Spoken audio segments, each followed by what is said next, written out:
Thank you very much, Peter. And I should acknowledge for Stephen's sake that the chair I hold is funded by the Health Foundation, and that's been a most wonderful privilege to have. And the CLAHRC has sort of linked very well with the work that we've done as part of the group that we've had over a number of years at the University of Cambridge. What I think Carol has illustrated, and I hope that my talk will illustrate, is that CLAHRC has provided a quite unique opportunity to look at areas of clinical practice and social care practice that wouldn't, in a sense, be easy to look at or to get funding for within existing funding streams, whether it's the MRC, NIHR, Wellcome, or whatever. It might actually be closer, I think, to some of the work that the Health Foundation does.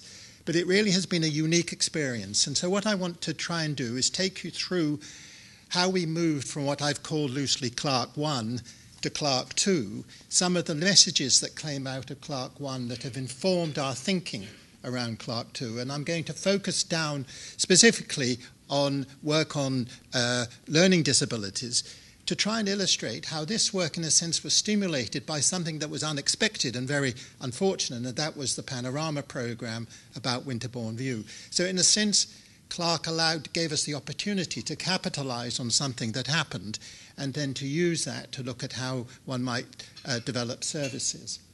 But perhaps a key point here is that what we discovered really in CLAHRC 1 is that although we tend to organise services along particular diagnostic groups, so in CLAHRC 1 for Cambridge and Peterborough, we essentially had people with acquired brain injury, people with intellectual disability, and then people with autism with or without learning disability.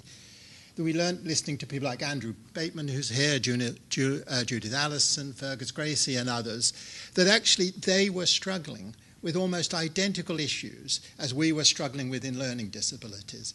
And that was really one of the strengths of CLAHRC. So like Carol mentioned in her theme, in CLAHRC 1 and in CLAHRC 2 in our themes, we've had a group, we get together across the different projects. And by doing that, listening to each other, we learn that actually we have more in common than we have differently from each other.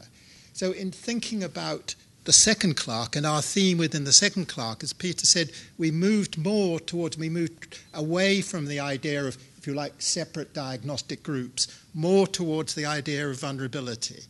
And I'm not certain how comfortable or how well that's worked, but it was at least, in a sense, trying to say, look, we need to share across these existing services and the service structures that we have and learn from each other. Now, the EDD theme, therefore, has as its prime aim to undertake, support, and to promote interdisciplinary mixed methods research involving this very diverse group of people, young people and adults, in which clearly disadvantage, health inequalities are a key factor. And then, obviously, like CLAHRC in general, what it's about is using the data from that research and bringing about change in practice.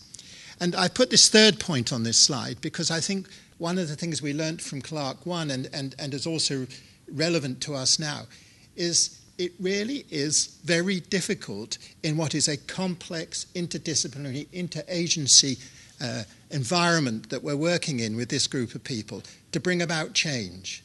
You just begin to feel you're influencing, I think it was Isabel, you mentioned social care providers, and it sort of slips away from you. Something changes there, and you've lost the traction that you've had before. So part of what the first theme was, and now this theme in the second CLAHRC has been about, is trying to learn among ourselves about how we do use data and how we inform policy and practice across different organisations. And I'll come on and illustrate that towards the end of my talk. And just as with Carol, I've left plenty of time at the end because I want us to pick up on some of these issues, because in the audience here there are people from very different backgrounds and different having worked in different organisations. And I think we can very much learn from you about how we overcome some of the barriers to implementation that we have identified. Now, at the bottom here, you see, I'm sorry, that it's perhaps a bit small, that the names of the people that are involved in the various projects. But what I just want to take you through here is the thinking that we've had within the EDD theme about how we support research. So in a sense to achieve that first aim that I had on the previous slide.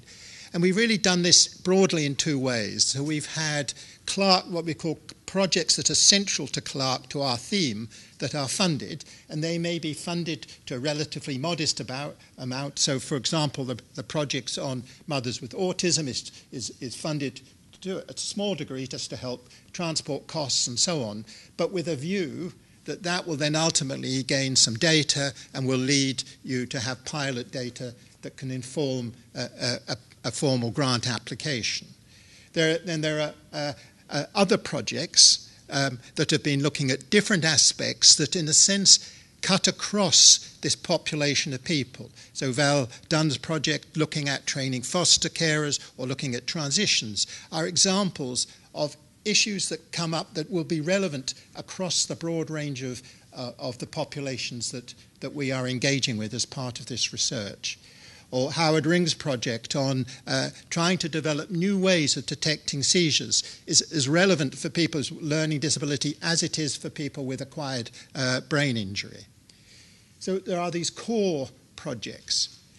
But there's also other projects which have arisen either from CLAHRC 1 or arising now that have led to grant applications that have been successful and to different collaborations and different themes, if you like. So there's Marcus Redley's project looking at improving inpatient and general hospital experience for people with intellectual disability.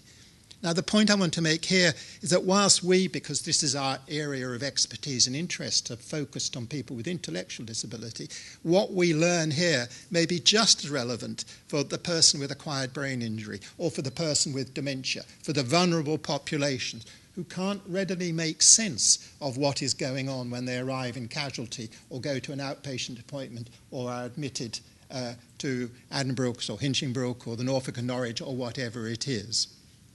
And similarly, the work that I'm involved with Stephen Barclay on future care, looking here in this case at how decisions are made about access to artificial nutrition and hydration for people who require this at the end of life. But this particular project emerged from, again, another project that Isabel and Marcus led, looking at people requiring assistance with eating and drinking, people with severe physical disabilities and learning disabilities.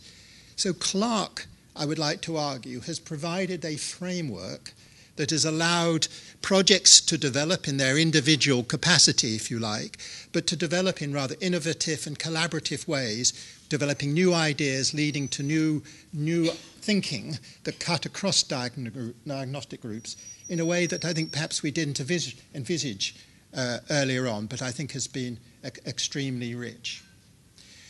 Now, if I was to try and bottle the single most important message that I think that developed from our own CLAHRC, our theme in CLAHRC 1 requiring people with acquired brain injury and people with learning disability, is that this is very simple message, that the support of people with complex disabilities require that these various agencies work together and deliver the necessary coordinated and collaborative interventions in partnership with the person, their families, and so on. And I've put three sort of messages that I think came out from that early work that have very much informed the work that we have been doing in CLAHRC 2 in the EDD theme. Firstly, and we've already in a sense touched on this, is that with this population of disadvantaged people, health interventions are delivered at the interface so often with social care. And you'd be surprised how that can both enhance and get in the way of how health issues are addressed, how health inequalities are addressed. For us, it's been a key message that has emerged. The second thing is we've got a group of people with complex needs, but inevitably their needs have to be addressed through interdisciplinary interagency. There is no single discipline, no single agency that has the skills or the resources to meet these needs. And I think the problem and a theme, again, that I think will come through my talk is that we're trying to support people with complex needs in services that are somewhat chaotic. And our task is to bring organisation to that chaos, because we can't solve the problem of the complexity of the individual need, but we ought to be able to solve the problem of the chaos that exists in the way in which services do or do not work together. And the theme, and this I learnt very much from working with Terry and John Clarkson and others from the Engineering Design Centre, is that part of what we need to do, and this is true for all these services across these different diagnostic groups, is to have clarity as to the role, design and function of these specialist services. And I'm going to come back to that particular issue in a little while. So what are we... Well, I think the question then that really informed our thinking for the next CLAHRC was this: what are the barriers to achieving this? I think we developed this quite rich picture about what the issues were and the problems were. And now I want to focus down on one of the themes, what we call the ED1 theme that Isabel Clare leads. And this is responding to a Winterbourne view. So it's about developing, designing, commissioning specialist community services for people with intellectual disability and additional mental health or behavioural needs. I mentioned at the beginning that sometimes opportunities arise that you need to grab. However awful they are, you need to grab them, because in the field of mental health and the field of learning disabilities, we don't have the clout as far as policy and politicians are concerned that perhaps cancer does or heart disease. Now, here was an opportunity that in 2011, the Panorama programme sent in an undercover reporter to an independent hospital that provided care for people with learning, or so supposedly provided care to people with learning disabilities. It had been open for about 5 years. And I don't know if any of you actually saw the programme, but what the independent reporter filmed was the most appalling abuse of people, of adults with learning disability. I mean, it was just incredibly distressing just to watch. And it reminded one very much of some of the very early reports on the abuses at Ely Hospital in Cardiff in the 1960s, things you felt in some ways hadn't changed from that point of view. There are 2 points that I want to bring up from this particular slide. Firstly, the cost. People were there at least £3,500 a week, a lot of money, but also the distance that some people are away from their family homes, and that usually they had gone there, or often had gone there in a crisis. And in a sense, what this expose showed was no one would disagree with the appalling nature of the abuse, but for me, what the question was is how had people come to be there? And that this was a failure of local services. And the then minister, Norman Lamb, who I'm delighted to say was a Liberal Democrat minister and is still in Parliament, one of the few that's still there, was absolutely wonderful about this and wanting to address the issue of community services. And we in CLAHRC were in the right position to respond to that at the time. So the message that came out from this was that we needed to ensure that local services were in place with the right expertise to deal with this, that these services were absolutely committed to support this client group and to develop the necessary positive partnerships. And again, I think a message that came out of this wasn't fundamentally about money. It was about vision. And this was actually a real important opportunity for us because it resonated with the fact that one of the messages that we had discovered in CLAHRC 1 is that we lacked a vision about what our service was about. Now, again, one of the strengths of CLAHRC is that it does bring clinical practice and research together in a very intimate and productive way, I think. And I want to illustrate this by just giving you a picture of one of the type of person, in the sense that we're talking about, who could, if you didn't have local services, go to places like Winterbourne View. And this particular person did have a period of time in secure hospital setting. She is someone that I've known ever since I've been in Cambridge, virtually for over 20 years. And what this slide illustrates is in preparing this talk, I went back to the records and I asked in a previous month, I think it was during May, what sort of contact had she had? Well, she was someone who had chosen, after actually coming out of hospital, to go back and live with a family member, her mother. So that was where she lived. during that particular month, which I have to say was perhaps quite a bad month, she had 3 occasions when a placement with mum broke down and respite care was needed. That she fell out with her mother, there was an argument, and so on.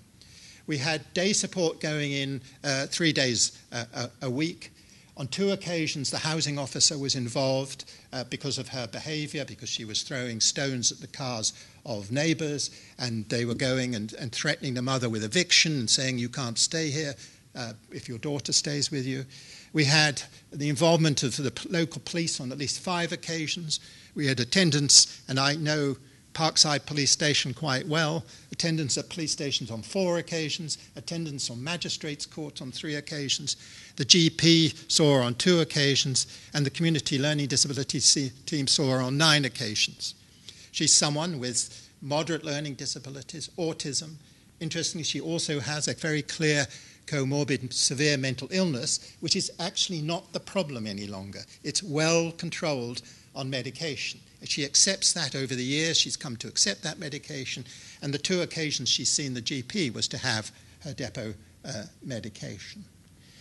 Now, I want to just, again, try and illustrate why this area of work is so difficult, but also why you need, and what CLAHRC is sort of trying to do, agencies to work together.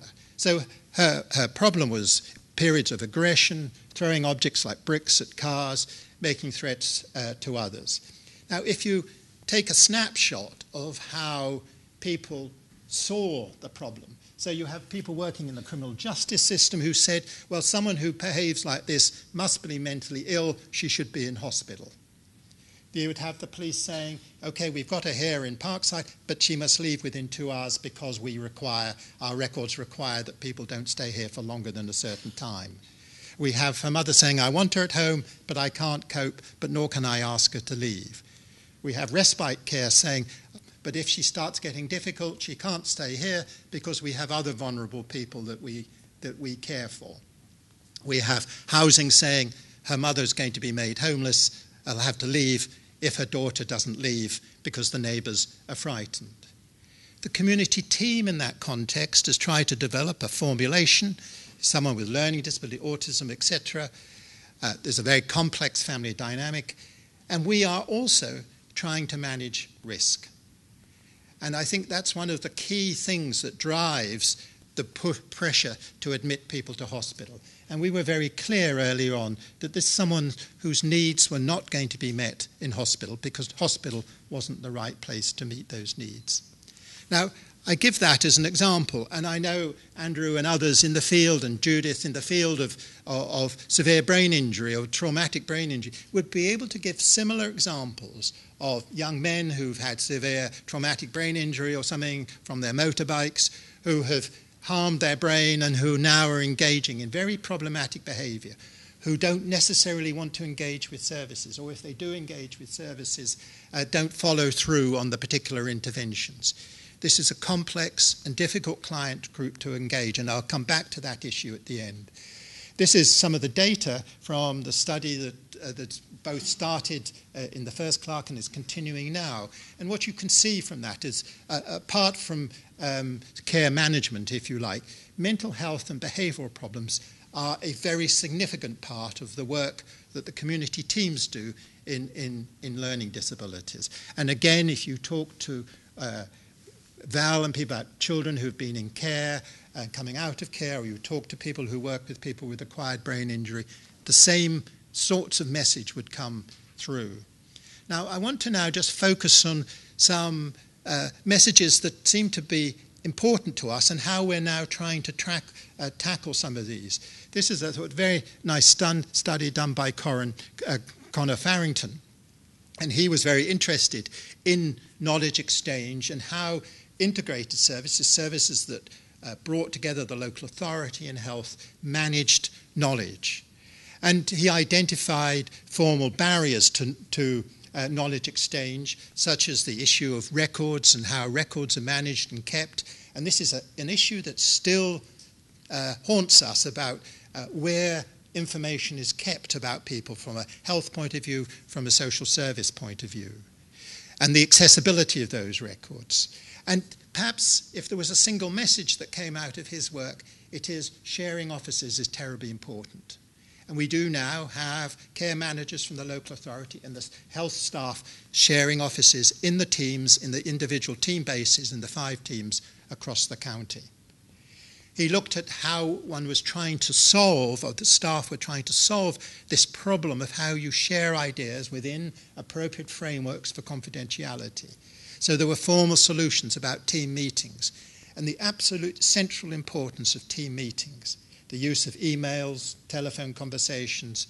But the problem about it is a lot of that was really rather dependent on more tacit knowledge, on that conversation in the corridor, and that's rather fragile, and it isn't sustainable over time. Here was an example of work from Eva Hemper, again we've done with Terry and John in the Engineering Design Centre, and I pick up just one thing here that I thought was really important, and that was this issue of organisational boundaries. So the people with learning disability, people with acquired brain injury, sit within this milieu of social care services, primary health care. But they have, as any of us, access to the mental health and secondary care services, and we have specialist services. One of the key messages that came out is that there was real fuzziness as to where these services began and end. What were the key responsibilities of one service or another? Something that Isabel has led on is looking at teams' experience and looking at it at different levels, looking at, if you like, staff burnout in the team, but also looking at team attitudes and attitudes about services. And again, what emerged from this was uncertainty about the purposes of community teams and difficulties in developing and maintaining a sense of shared purpose. And this is another example that Marcus Redley has been involved in, and he presented this finding at a recent away day that we had, in which brought together CLAHRC researchers and the Learning Disability Partnership, which is the virtual organisation that both commissions and manages learning disability services. And really some of the key messages that came out of here that people with learning disability, their families had been telling us in the research was the importance of relationships with individuals and teams over time. My own discipline of psychiatry came out rather badly because a lot of the work is done by trainee or junior staff that change every 6 months or every year. So there was no relationship developed. Can you develop perhaps instead a better relationship with teams rather than with individuals or a single difference? There was a nice example about the difference that a phone call can make. Families saying, it's all very well, we come to you, you do all these assessments, you do this, that and the other, there may be some intervention, and then we're left. And that a phone call a few months later, how are things going, can make an enormous difference to them. And the other real important message here was families were saying how difficult it is to ask for help. We feel we ought to be able to support and manage the problems that our son and daughter are presenting with without the help of statutory services. But there comes a time when we need to ask for help, and you need to understand just how difficult it is for us. So in a moment, I just want to look briefly at implementation before we open it for more general discussion. But I guess the reason for the title of my talk was it seemed, I think, to us, and it continues to seem to us, across this group of people with enduring disabilities and disadvantage, is that knowledge is crucial. And I think of knowledge and information at different levels. So there is how, if we accept that people have to be supported by a multiplicity of services, then how is knowledge managed across those services? But also if we accept that interventions are going to be through different disciplines and at the interface with social care and different agencies, how do we manage knowledge and information at the level of the individual? So the way that we're addressing that now is what we call a service user journey. So we're asking the question, what happens to adults referred to and accepted by specialist services? And what are the perspectives of the different stakeholders during the course of that journey? And what are the outcomes and what are some of the predictors of the outcome? But before opening for discussion, I want to come back to what we touched on with following Carol's talk. None of this really means anything unless it brings about change. And there's a time that one drifts into cynicism about this, because there is this element you feel, particularly for someone who's been here for some time, well, we've seen this all before, and you go round and round in circles. And we've somehow got to break into that risk of cynicism. Now, we've, I think, been very active at trying to bring about change. And the way we've thought about it is that, in this case it's Cambridge, but we can widen, and we're going to be looking at other services. But we use a service as an exemplar, and we try and use research to inform the development of that service, and then evaluate that in order that you can then expand it, if you like, across the country. You can use that to inform. And we've done this in various ways at a local level.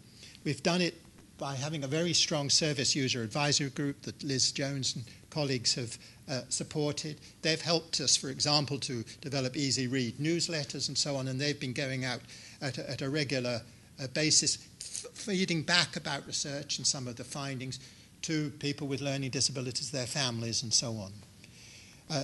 Isabel and Tracy Gurney, who's one of the manager of the Learning Disability Services, and I think with Liz too, have jointly fed back to the individual teams the findings from the research as they come in. That's been received, I think, in a mixed way. I think there is still a suspiciousness about research. Sometimes the response is, well, you're sort of telling us the obvious. Well, that's actually rather good, because I think if research does come up with an answer that looks obvious, that suggests you are finding something real. We developed an advisory group between the senior managers of the Learning Disability Partnership and ourselves, in which we fed back different aspects of the findings. And I think one of the really powerful things we've now had 2 away days with the CLAHRC and with the Learning Disability Partnership, in which we've had posters, presentations and discussions. Now, that's all very well at a local level. How do you expand that at a national level? Well, this comes back to the opportunity that Winterbourne View brought to us. Now, we have tried to do this in various ways. So there have been government inquiries both after Winterbourne View, but there have also been other inquiries. So, for example, the House of Lords had an inquiry about the Mental Capacity Act and its implementation. We provided evidence to the House of Lords inquiry. In the previous to that, Parliament had an inquiry about the human rights of people with learning disabilities. We provided evidence to that, and we've recently provided evidence to another government policy paper.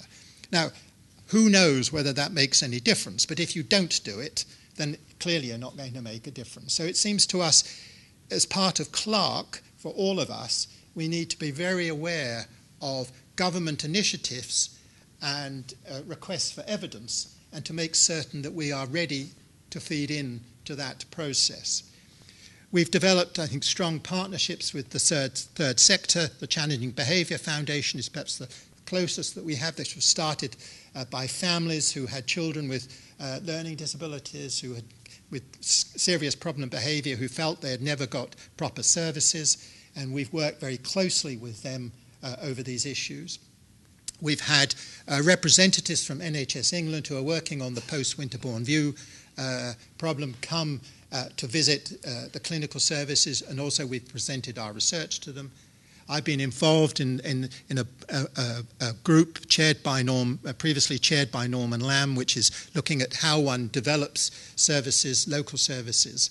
And we've different members of the team have been involved with CQC, with the patient reviews that have been taking place following Winterbourne View, and through the production of academic papers. And I think what we would argue is that actually implementation requires all of those different things. I think that's what we've learned both from our first CLAHRC and certainly are learning now. Again, to say that is because this is a complex client group. Their problems are not solved by building a new unit or by having a different ward or something in hospital. They have to be solved by changing practice among a number of people in different organizations across the community. And that is very, very difficult. So this is where I would like some comment and discussion, really. I'm not far off retirement, and this is where there is a danger of cynicism. But I want us to reflect on why is it so difficult to both engage in research in this area, but also to bring about change. And what can be done to make it work, to make services more effective. And I would like to return to a point I think I made early on in my talk, and that is that at the moment we have people with complex needs through no fault of their own, but they're being supported by chaotic services. So the very least we can do is to try and bring order to the way that services work and are structured. And that, I think, is where we call upon colleagues with different backgrounds and different disciplines. We call upon public health and so on to try and help us. So if I can open it for general discussion at that point, that would be helpful.